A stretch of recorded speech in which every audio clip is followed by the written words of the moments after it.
What is up, folks? Welcome back to another episode of the MMAnomaly Show, No Filter. I'm your host, Olin, as always, and this is the No Filter Show. I'm actually coming at you live and solo today. Jive Turkey Nano had something come up, and that's totally fine. These things happen, and we roll with the punches here at the MMAnomaly Show. So, let's go ahead and jump right into things. We are going to be breaking down UFC Vegas 77 today. It is not the most stacked card in the whole wide world, but that's okay. We're still looking forward to it. Who are you and where is MMAnomaly, Miss Mary said. And she's got a great point. As you can see, everything went but the mustache, because we are going to be embodying Ted Lasso for Comic-Con on Thursday. So, yeah, should be a good time. Got the little AFC Richmond jacket. As you can see, for those of you watching the visual today, already wearing the visor. Saddle up. Let's go, Diamond Dogs. So, we are going to be jumping into UFC Vegas 77. The Blackado just said in the chat, who the fuck is this guy? This is a young man who grills on a Thursday night. It was fantastic, by the way. It came out great. Shout out to the brother-in-law for the leave-in thermometer. Oh my god, such an old man thing to say, but it is so nice to have.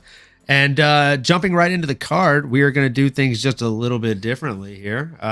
So let's see how this works out. Boom, there we go. First fight we are going to jump into is Ashley Evans Smith versus Eileen Perez. Let's see what that looks like. So we have 6-5 on one side, 7-2 on the other side. Both have lost their last fight. One fighting out of Argentina, one fighting out of the US. Heights are pretty different here. We have a 3-inch height advantage in favor of Ashley Evans Smith.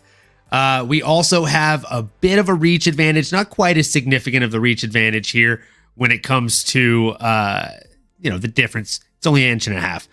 However, I love that they show this on the UFC actual website, right? So they show the leg reach difference. It's a 4-inch difference, which means the kicks are going to be able to get there at a much further distance in favor of Ashley Evans Smith. That being said, you look like you wear open-toe sandals and cargo shorts. Right you are, sir. Right you are. That is exactly how I look. So with basically everything going on in this fight, I gotta be honest with you when I say I just think it's gonna go in favor of Ashley Evans Smith. That being said, she has had quite a lengthy layoff, and that could definitely pay dividends for her opponent, Eileen Perez, which is why I kind of want to avoid betting on this fight. But if gun to my head, I'm going Ashley Evans Smith. I'm more of a fan of her just because I've seen her fight more often. And also, I just think she has more paths to victory in this specific fight. Moving forward, we have Alexander Munoz coming in against Carl Deaton. And if you're watching the visual representation here, let me just tell you guys, this is not some man named Alexander Munoz. This is a man named Michael Chandler who's fed up that he's having to wait on Conor McGregor, who doesn't want to fight. And so he grew his hair out and decided to fight under a fake name with a fake record. You're not fooling me, Michael Chandler, long-haired Michael Chandler. You didn't even freaking change weight classes, really. Come on. So my money's on Michael Chandler or Wish.com Michael Chandler. No, just kidding. All jokes aside, Carl Deaton has the much more stacked record here with 17-6 coming in against 6-2. Again, both men's last fights were losses, which is pretty tough, right? Both men fighting out of the U.S., 2-inch height difference in favor of Michael Chandler, doppelganger, as well as the reach advantage and the leg reach advantage. So basically all things point in favor of the man with less experience. Again, I got to go with Alexander Munoz, a.k.a. Wish.com Michael Chandler. Moving into the next one, we got Tyson Nam. This guy's an absolute beast. He's coming in against Azat Maksum, who doesn't even have a picture on here or a record that shows up. It's tough. He is fighting out of Kazakhstan, though, which makes him an instant threat, right? Probably going to be a really strong grappler. Realistically, I got to bet on my guy Tyson Nam. Again, gun to my head, it's going to be Tyson Nam. He has knockout power in both hands. He likes to swing and bang. And the man is he's a beast, right? He doesn't mind getting hit to deal damage, which is why he's 21-13. As long as he's able to keep this fight standing, there's not a doubt in my mind that he's able to score a knockout, or at the very least, make this fight nasty and get a split decision victory. Moving into the next one, we got Evan Elder coming in against Genaro Valdez. I mean, looking at their pictures, these guys look like they're in different weight classes. 7-2 coming in against 10-2. Both guys' last fights, losses. Was the last one 2 losses as well? I believe so. My goodness. Loss and debut. All right. Cool. So far we are a handful of fights into the card, and not one person is coming off of a win. Tough card. Again, I've said this before. I will say it again, folks. We're coming off of International Fight Week here. We're coming off of one of the best fight cards we've ever seen. And, we got to give the UFC a little bit of a break here when it comes to this kind of thing, because let's just be completely honest and completely candid. We all loved what happened last weekend. We all loved that fight card last weekend. We all loved International Fight Week, even those of us that complained about it. You know who you are. You still had a good time. And here we are. There are going to be people on Twitter complaining about this card, saying it's watered down, that it's lackluster, etc. I, for one, will still be watching it and enjoying it on Saturday. I can't wait. So we're going to go ahead and continue breaking down these fights. And I do agree with you, the Blackado. Tyson got TNT in them hands, man. He can't get over the fuzzy lip, he said. Or the lip fuzz. I feel like it's not a bad look. I don't know. I do feel a little bit like Ned Flanders, and that's okay. That's okay. So again, let's go to the presenting layout here. Boom. Nope.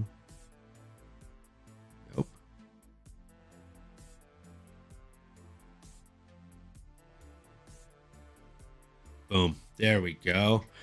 So again, 7-2 coming in against 10-2.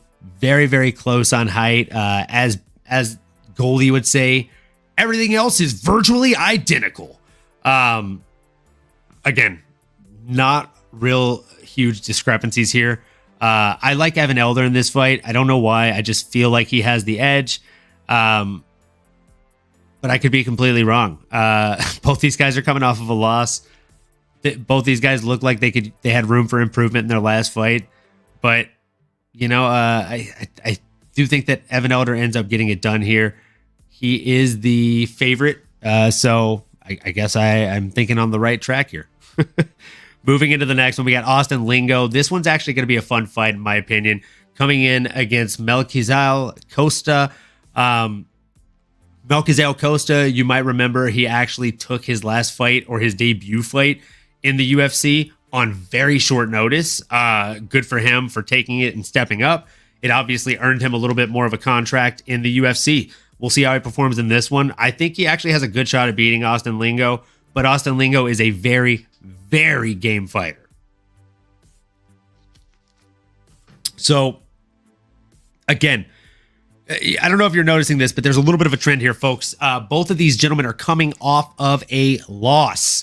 So, 5'10", for the heights. Similar reach, literally a 1-inch difference. Similar leg reach, a 1.5-inch difference. Again, virtually identical. The biggest difference and discrepancy here is Austin Lingo is 9-2, meaning he only has 11 fights.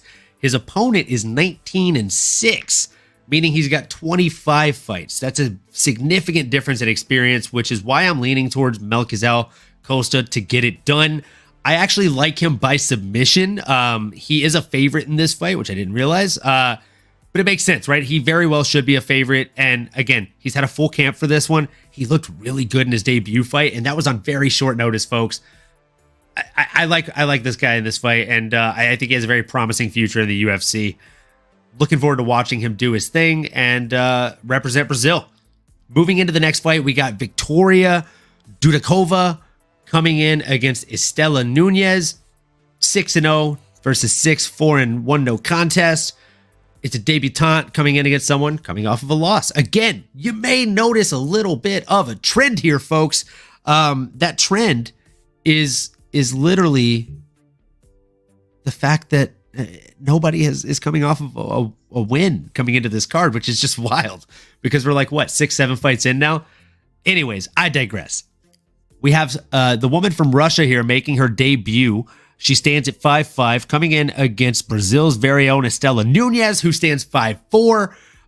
This fight is going to be, I believe, a flyweight fight. No, strawweight fight. So Victoria Dudakova will actually be coming down in weight from 124, which is why she has the slight reach advantage with 1 inch over her. I don't know enough about Victoria Dudakova to really put bets on this, to be completely honest. It's her debut. I wasn't able to find a ton of tape on her. Estela Nunez has looked really, really good in her last fight, but even though she lost, I don't know. I feel like this is a pick'em. Let's see what the odds are. It's pretty much a lot of these are very, very close. So we got minus 205 on the newcomer, plus 175 on Estela Nunez. You know what? Let's go with the Russian on this one, folks. We'll bet a shot of vodka on it. Tucker Lutz coming in against Melsik Bagdasaryan. This is a tough fight to bet on. Again, both men, the one from United States and the one from Armenia, coming in off of a loss. Crazy. I agree with you, Hato. I also lean on experience in these fight situations. In this same situation, I got to lean on Tucker Lutz here. He's got way more experience, almost twice as many fights, to be completely honest. And both men are coming off of a loss. Melsik showed a lot of holes in his game in his last fight. He has a 2-inch reach deficit coming in against Tucker Lutz.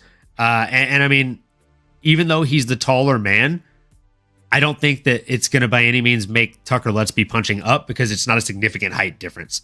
For that reason, I got Tucker Lutz coming in there and getting work done. Probably getting it done inside the distance. I don't know why I feel like he gets a finish in this one, folks. So that's it for the prelims. Moving into the main card, we got Nazim Sadikov coming in against Terrence McKinney. I like Terrence McKinney a lot. Dude's an absolute stud. He's a lot of fun to watch. As long as his opponent doesn't throw a flying knee, there's no reason he doesn't win this fight, folks.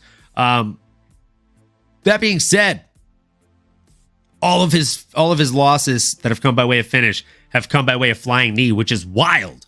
So if his opponent slides a flying knee in there, you know, Nazim could be sneaky with it. He is the first fighter on the entire fight card, folks, that is coming off of a win. Cheers to that. We'll drink some water for that.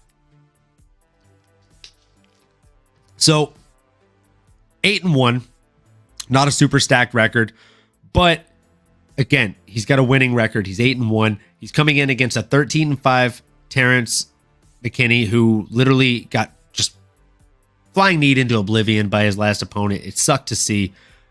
Both men stand exactly 5'10". Terrence McKinney, however, has a significant reach advantage here with a 4.5-inch reach advantage. However, he's got shorter legs. Wild. His ape index is insane. The man's arms are super long. You can actually see it in the pictures, right? They hang much lower in the pictures here, visibly, than his opponent, Nazim. So, I don't know why. I'm definitely betting with my heart on this one. But my heart's telling me Terrence McKinney, and I'm going to go with it, by golly. So, I got Terrence McKinney by finish. Moving into this next one, we got Norma Dumont. Unless I'm mistaken, I believe she's the one that Laura Sanko said had cakes. So definitely go back and watch that weigh-in moment. It was hilarious. Norma Dumont, jumping into the actual fight, though, has literally twice as much fight experience as her opponent, Chelsea Chandler. Not to be confused with Chelsea Handler. One's a bad comedian. One possibly a bad fighter. I'm not sure. Haven't seen enough of her in the octagon, but both of these women are coming off of a win. Chelsea Chandler did look really good in her last fight, as did Norma Dumont. In this one, I am leaning towards the experience. I'm leaning more towards Numa Dumont. I think her grappling will actually be able to negate a lot of what Chelsea Chandler will be able to bring to the table. Just being completely honest here, Chelsea Chandler is a really good fighter. Again, I don't think that this is going to be one-way traffic by any means, but I do see this being one of those fights where we'll know the outcome of the fight within the first 1 to 2 minutes. Let's be completely real. So, again, Norma Dumont is really, really good. She's a bit of a decision machine, which I don't mind. She actually started her UFC winning run against Ashley Evans Smith, who is starting off this card for us. Then she went on to beat Felicia Spencer, Aspen Ladd, had a loss to Macy Chiasson, beat Danielle Wolfe, beat Carol Rosa. All of those, for the most part, are unanimous decisions, aside from that Felicia Spencer one. That was a split decision. But again, she definitely won that fight here. I think she has the skills to get this done. Chelsea Chandler, however, is really good. 2 KOs, 1 submission, 2 decisions. Her only loss was her very first fight against Carrie Kenton in Invicta FC 28. And that was all the way back in March 24th, 2018. So a lifetime ago in combat sports, if we're being completely honest with ourselves here. But again, my money's on Norma Dumont here. I'm taking the experience. I'm taking the grappling, and I'm just taking the overall, in my opinion, strength. I think Norma Dumont is very, very strong for the weight class, and I think we're going to see every bit of that strength on display on Saturday night, folks. In this next one, we've got Albert Duraev coming in against Jung Young Park. This is actually a really fun fight, in my humble opinion. I mean, both of these guys, lots of fun. Jung Young Park is, I think his nickname is the Iron Turtle or something like that. And again, I'm not mad at it, right? He's a very fun fighter, really good defensive fighter. Do I think that this fight is going to win Fight of the Year? No. It might win Fight of the Night, though, on this card. Who knows? I mean, the Iron Turtle, like I said, always comes to bang. He's got 5 KOs, 5 submissions, 6 decisions. I don't think there's a better definition of a well-rounded fighter, folks. We know who Super Shan is going for here. Super Silly Shy Guy in the chat. He's going for the Turtle. So Iron Turtle on the right there. Put your money on that guy. Super Shan, Super Silly Shy Guy. Again, his opponent, though, Albert Duraev, Machete, 16-4 with 3 KOs, 9 submissions, and 4 decisions. Obviously not quite as well-rounded, but as you can see, he leans a little bit more towards the submissions. He is a bit of a submission machine. This might be me being crazy here. I like Park Jung Young in this fight, or Jung Young Park. Why? Because I think he's a really good defensive wrestler. I think he actually has solid defensive grappling as well. And I think his opponent, Duraev's best means to victory are via submission. So I could see him gassing himself out, eating unnecessary shots, and then kind of a grimy, windy-wimey back and forth battle of attrition ends up going by way of split decision to the one, the only, the Iron Turtle, Jung Young Park. Moving into the next fight, we got Ataman Azaitar, a.k.a. Mr. Potato Head, coming in against Francisco Prado.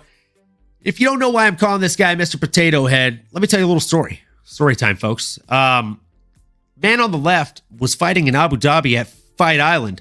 And what happened is he sent his guy out with one of his security passes that was not his guy's. Basically snuck the guy out of the fighter hotel. And then the guy, to sneak back in, scales the building.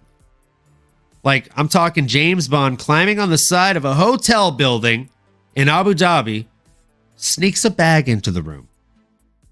UFC fires this guy, right? And I know you're all wondering, why Mr. Potato Head? What does this have to do with Potato Head? Guys, this young man, after getting fired from the UFC, was asked what was in the bag, and he said it was just potatoes. He was just bringing me potatoes. Potatoes? Come on, Mr. Potato Head. Come up with a better excuse than that. So Ottoman Azaitar, Mr. Potato Head, is 13-1, coming in against an 11-1 Francisco Prado. Now, Francisco Prado literally looks like a Ken doll, but the Argentinian version, right? So both these men coming off losses. You got Argentina coming in against Morocco, 5'8", coming in against 5'10". Definitely a much larger man here on one side. This fight, however, is going to take place at 155. So you got the Argentinian coming down a little bit from 170. Should be a really interesting fight because, I mean, he packs a punch, Francisco Prado. Ottoman Azaitar is really, really strong, but I'll be completely honest, he's inconsistent, in my humble opinion here. So I find it hard to bet on this one, so I won't be. If you put a gun to my head and ask me to bet, I'd probably say Ottoman Azaitar. I feel like Mr. Potato Head is probably going to get a secret bag of potatoes and come out there just swinging for the wind. And just like Super Silly Shy Guy said, you know, potato, boil them, mash them, stick them in a stew for all the Lord of the Rings fans out there. Yeah, I think Mr. Potato Head gets it done. He's versatile, just like a potato. And for that reason, I think he gets it done. Moving into the next fight. This is one I'm really, really excited about. Let's go. So, Jack Della Maddalena versus Basil Hafez. Man, Jack Della Maddalena, I think this is his fourth opponent that he has accepted in like a month and a half, folks. Like, this guy just can't catch a break. Neither can his opponents, though, with all due respect. Like, the last guy had a brain condition. Instead of getting to fight on Saturday, he's going to have surgery. Could have died if he didn't get those UFC medicals done. So good on him for stepping up to fight JDM. And good on them for, you know, pulling him from the fight card and saving his life, possibly. Now, that being said, Jack Della Maddalena, fighting out of Perth, Australia, he's an absolute stud. And I will say that United States, specifically Philadelphia, Pennsylvania's own, Basil Hafez, Badre, he's got his work cut out for him. However, he's coming off of a KO punch win from Fury FC 75 over Evan Cutts. He's not bad. I mean, he's actually a solid fighter. That's his only KO, though, that last fight, right? And before then, he's had 4 submissions, 3 decisions. He's lost 3 decisions as well, and he's had 1 draw. Fights out of Elevation Fight Team, which is actually a really solid fight team. Definitely a more well-known fight team than Scrappy MMA, which is where JDM fights out of. However, JDM, in my opinion, is one of the best, if not the best, boxer at 170 pounds. This is going to be a really, really interesting fight. The fact that Basil Hafez has 4 submissions and 3 decisions under his belt, and then if you look at his actual amateur career, before actually making a pro, he had 2 TKOs and 4 submissions. Or sorry, 2 TKOs and 3 submissions. So, again, and like he had a key lock, he had a triangle, he had a rear naked choke, like very, very versatile. I actually think that of all the people that he's been scheduled to fight, this might be one of the most dangerous folks that he could get paired against because, I mean, just like the UFC website here shows, there's not a lot of tape on him, right? Like he, I mean, there is if you really do some digging, but he doesn't even have a picture on the UFC. He's only 8-3. But he brings a lot of threats to the table and not a lot of, bolstering of your fandom if you beat him. So there's not a lot to lose for Basil Hafez, and there's a lot to gain. That's the scariest kind of person in the world. I'm betting on JDM here, but I don't like it. I definitely don't like it. I'm scared for him for sure, for darn sure. So moving into the next one, we have the main event of the evening, folks. We got Holly Holm coming in against Mayro Bueno Silva. 15-6 on the red side, coming in against 10-2-1 for Mayro Bueno Silva. Both these women coming off of wins, which is good to see. A little bit of a height advantage for Holly Holm. A little bit of a reach advantage for Holly Holm for sure, 2.5 inches. And the leg reach is actually in favor of Mayro Bueno Silva, which is honestly a little bit wild in my opinion. However, I got to be honest, like Holly Holm just signed another like 7 or 8 fight deal with the UFC, even though she's 41 years of age. She's an absolute beast of a woman. Honestly, this woman's probably going to fight until she's like 48 years old. And I'm not mad at it if she keeps doing what she's been doing for the last few fights. She's an extremely skilled boxer, and her wrestling negation skills continue to just get better and better and better and better every single fight. And again, like I love to see it. So she's 15-6 at this point, coming in against Mayra Bueno Silva, who's 10-2, like I said. Bueno Silva has 1 KO in her pro career, 7 submissions, and 2 decisions. Meanwhile, on the other side, Holly Holm has 8 KOs, 0 submissions, and 7 decisions. Again, really, really good at negating wrestling and negating the submissions. She has actually only been submitted 1 time in her professional career, and I believe that was quite some time ago. Yeah, it was about 2016 against Miesha Tate. It was a rear naked choke submission. So Holm is super, super well-rounded. She's really, really solid. And I just think that Mayra Bueno Silva has her work cut out for her here.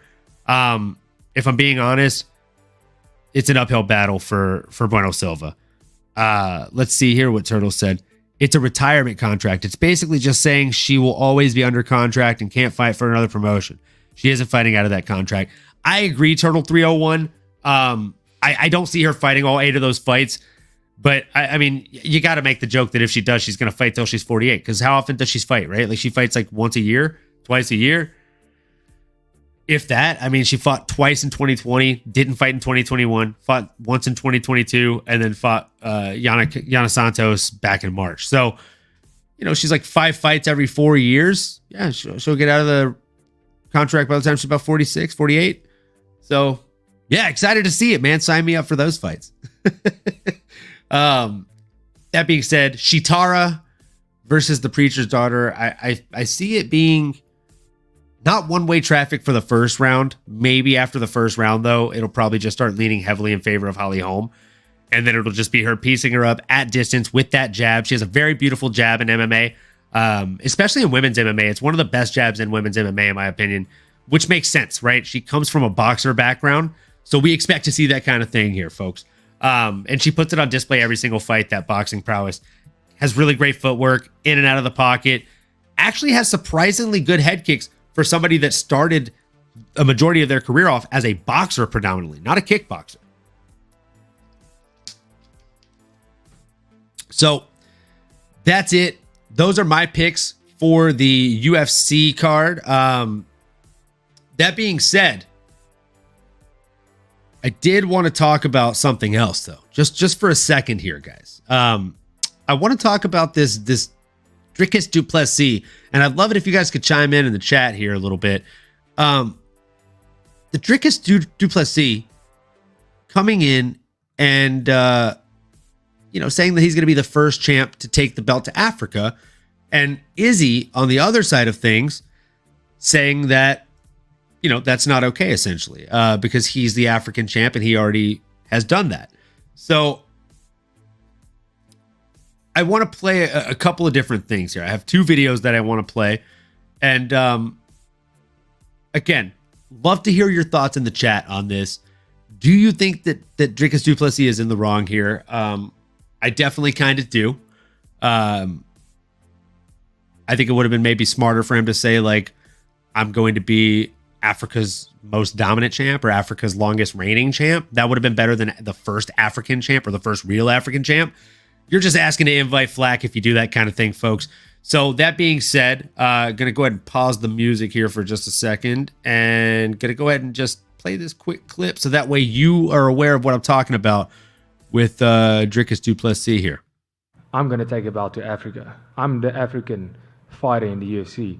Myself and Cameron, we breathe the African air. We wake up in Africa every day. We train in Africa. We're African born. We're African raised. We still reside in Africa. We train out of Africa.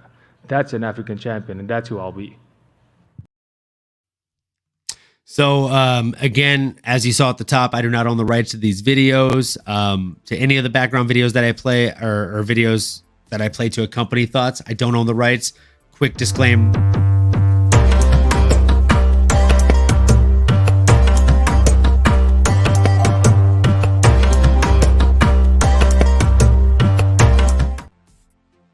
So yeah, I agree with you, Hutto. It really is South Africans versus the rest of Africa at this point, right? We got Cameron Simon, we got DDP, Drickus Du Plessis. It's Big and Little Brother right there, and they're the poster children for South Africa.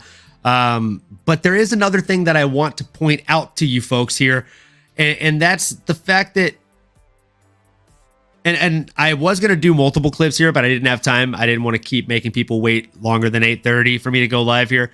But I did find at least one of these clips. Again, I don't own the rights to these clips, so please don't hit me with the DCMA or DMCA, whatever it's called, strike here. But something I noticed is Adesanya tries to play the country card often. I remember there was a kind of a tail of the tape where he was saying that like Robert Whittaker is a fake New Zealander or something like that he's Australian. I don't remember, but he was basically like using that as like a focal point in the buildup. I was having a heck of a time trying to find that, but I did find this instead. And I really appreciate China and I appreciate Willing Home. Black outside, China inside. I am Chinese. I'm the Black Dragon. So Adesanya is Chinese, apparently, allegedly. Play it one more time. I really appreciate China and I appreciate Willing Home. Black outside, China inside. I am Chinese. I'm the Black Dragon.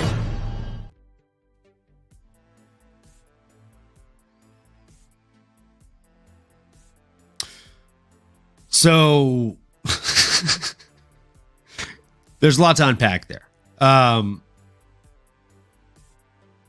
mean,